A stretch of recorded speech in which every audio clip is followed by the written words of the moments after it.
First, we've been working on this since January 2004. It's the core team from Prince of Persia: Sands of Time. What was important is to have a character that is action-driven in his title, right? So that's why we come up with the idea of playing an assassin. From a creative point, it was all about what is next gen, right? And we knew we had better graphics, better AI, but how about better game design, better gameplay? How about also having people in those beautiful graphics? How do we play with the crowd this time? Depending on where you are in the game world, you'll have between 0 and some back alleys, there'll be no NPCs, and then suddenly you come into a marketplace and there's 120, 25 NPCs going around, and they all have like gameplay mechanics attached to it. So it's not only random NPC walking around, even though there is those NPC. This is the really lower layer of NPCs. There's the wandering ones, and then there's the one that asks the player to do some stuff with them,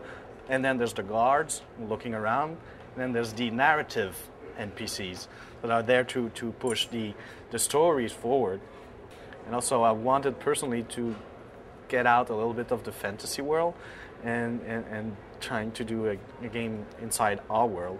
The design of the cities were done by studying medieval warfare and medieval maps and talking with historians and a lot of books, right? And going on the web.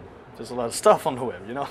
But it was really important to trying, because it's not possible in a game, but to recreate as closely as possible 3 cities of the medieval time.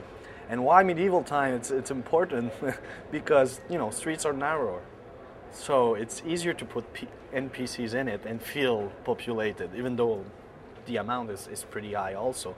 But when you have a big boulevard in New York City, for example, you need more NPCs, and then suddenly it's all back alleys, and it makes it easier. But in the historical part, for me personally, it was really important that we recreated the world as it was back then. So for us it's kind of, the player is the one going back in the past.